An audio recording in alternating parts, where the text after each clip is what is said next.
तर चला वालण्या शेंगा बऱ्यापैकी लागे जायला ते वर्षी मी या वालण्या शेंगा तोडी लेऊ, कारण की 2-3 दिवस वग्यात माकडा काय उन्हात नाही आणि 2-3 दिवस माकडा नाही उन्हात याचा अर्थ आज सकाळ परवा कवा बी माकडा येऊ शकता आणि त्या येवानी पहिले मी हे शेंगा काढी लेऊ, नाही तर त्या उन्हात या शेंगा तेच नाहीच व्हायचं ती मला एकही शेंग भेटावं नाही. त्या वर्षी आम्ही दोन्ही बी आता शेंगा तोडायला लागे जायला व्हायचं. हे एवढी छोटीशीच जागा हो, एवढी छोटीशी जागा मग मी भाजीपाल्यालाही राहू. वांगानं झाडं तुम्हाला छोटासा मी उभी तर वांगानं एक झाड दिसवय आणि साईडला बी होत झाडा, पण बाकीना झाडा वाई घ्यात. आता 2च झाडं राहणार, पण त्याला बी 1-2 वांगा लागतात बस. आता काय नाही, पहिले भरपूर वांगा लागवतात पण त्या बी वाटा माकडाच खाई जावतात आणि आता बी एखादा वांगा लागणार तर त्या माकडा खावाने पहिले मी ते वांगा तोडी लेऊ, नाही तर माने पहिले माकडा तोडी लेता, अशा कायम चालूच राहा असो. तर बऱ्यापैकी शेंगा निघी राहण्यात. तंगणी बाजूला भिंत व तेवशी तंग बी वाल येलेलं, पण तंगना काय मला जास्त भिंत असल्यामुळे तंगण्या शेंगा तोडता येत नाही. तर तंगणी बाजूला बिल्डिंग व तेवशी बिल्डिंग म्हणेच बाया तंगण्या शेंगा तोडी लेतात. तेवशी मला अंग जेवढा हात पुरत तेवढा शेंगा तोडी लेऊ. तर देखू शकतास तुम्ही की बऱ्यापैकी शेंगा निघी राहण्यात आणि आता नाही बी आमने सोबत मदत करायला लागेल व हर श्याम जायला. देखू आता केवढ्या शेंगा निघत्या. पावशेर एक जरी निघण्यात तरी बस, पण मला वाटत नाही पावशेर एक तरी शेंगा निघते अशा.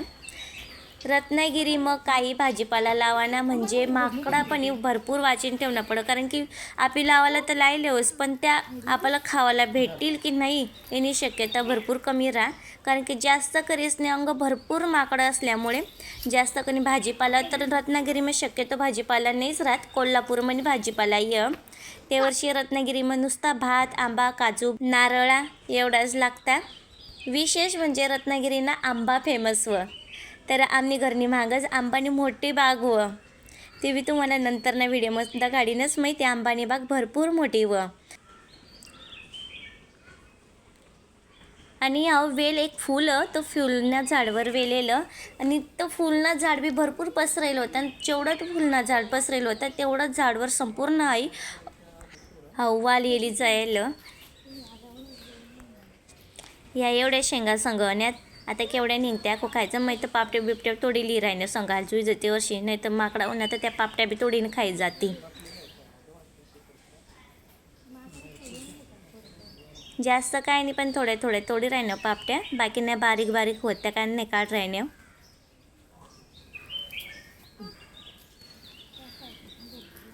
ने आता परत थोड्याफार शेंगा संगी गयात अजून बी एक दोन कट तनेला याला मला दिशी राहण्यात. तर आम्ही तिने बी शेंगा जटे दिशी राहण्यात त्यातल्या काढेली राहणं.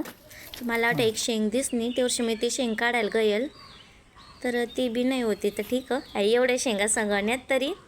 आणि संध्याकाळला माकडा लगेच हजर वगैरे बरं वगैरे मी पहिले शेंगा तोडली नाही. या देखू शकता पूर्ण माकडाशी गँगच येलं. देखा कशा घरवर येणे बसता या माकडा. एक झाडावर लटकेलं तर दुसरा जिनावर बसेलं तर तिसरा घरवर बसेलं. एवढा माकडा येतात. नशीब मग आज शेंगा तोडीली नाही तर बट्ट्या शेंगा तोडीन खाई जाता. मागला वेळेसला तर माकडाच खाई गेला बट्ट्या शेंगा. आणि देखा कशा बिल्डिंगवर जाईनी बसता या माकडा अंगण तंग उड्या मारता. ह्या भरपूर येता बिता तर भरपूर धिंगाणा करता. न्यावा आम्ही घरनी मागच पाणी टाकीवर बसेल होता. याला अट काहीतरी खावायला भेटी गेल तर अट बशीने खाय राहणेल. तर देखू शकतास नशीब आज मी शेंगा तोडण्यावर संध्याकाळला माकडा उन्हात. तर आज ना ब्लॉग तुम्हाला कशा वाटणार कमेंट कर जा आणि अजून अशाच मस्त व्हिडिओ देखानी करता व्हिडिओला लाईक कर जा शेअर कर जा. तर चला परत भेटू पुढल्या व्हिडिओमध्ये, तोपर्यंत बाय बाय.